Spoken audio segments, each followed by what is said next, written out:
On avait constaté un besoin, c'était au niveau du décryptage de l'information. Je m'explique, c'est-à-dire que de tout ce qui était sorti au niveau web documentaire en particulier, on avait beaucoup vu des formats qui travaillaient sur la navigation, donc des films à choix multiples, etc. Et nous, ce qui nous intéressait aussi en particulier, c'était de pouvoir donner accès à des informations complémentaires. Donc à partir de là, en fait, on a eu une première expérience qui était vraiment à la base de la création de notre entreprise, qui était un film sur la violence faite contre les femmes en fait en Irak, qui est un sujet très très compliqué et qui est très difficile à résumer en 7 minutes. Et là, en l'occurrence, en fait, il y avait un film qui avait été tourné là où je travaillais, donc au bureau de l'UNESCO pour l'Irak, qui durait 7 minutes, qui avait coûté assez cher à faire et qui avait fait 400 clics sur YouTube, donc ce qui dans la profession s'appelle un bid. Et à partir de là, justement, on avait travaillé à enrichir le format sur 2 principes. Se dire, on a un sujet compliqué, je veux pouvoir creuser le sujet de mon choix, avoir accès à des chronologies, à des chiffres, à des témoignages, à des films, etc.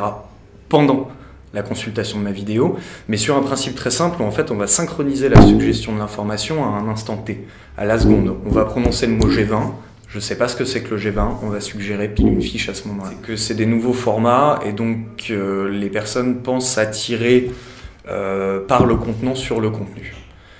C'est-à-dire qu'on va faire quelque chose qui bouge, qui est un petit peu nouveau, etc. Même si on n'est pas intéressé par le fond, on va pouvoir cliquer, fouiller et donc arriver à avoir des stats, dont de l'impact, donc un retour sur investissement pour le corporate. Mais nous, on va essayer de creuser en particulier un aspect, c'est sur le côté en savoir plus. C'est-à-dire qu'on considère qu'aujourd'hui, en fait, à partir du moment où on a libéré les formats au niveau de la navigation, des ressources, etc., eh ben, on ne va pas être obligé de raconter les histoires de la même manière. Et donc, bon, il y a un certain nombre de personnes qui considèrent qu'aujourd'hui, le marketing arrive un petit peu au bout d'un certain nombre de recettes.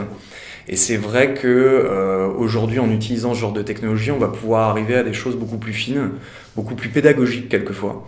C'est-à-dire que vendre un projet, bon, sur un objet, sur un produit, c'est un petit peu différent, mais vendre un projet, bah, quelquefois, c'est très compliqué. Donc très compliqué à décrire, donc très compliqué à mettre en boîte dans un film de 10 minutes, etc. Et donc du coup, en créant des formats complètement interactifs comme ça, on va avoir la possibilité de décrypter un discours, de faire en sorte que les personnes qui regardent un film ou un film interactif en fait aient la possibilité d'y puiser l'information de son choix et d'y trouver vraiment l'information de ce qu'ils cherchent.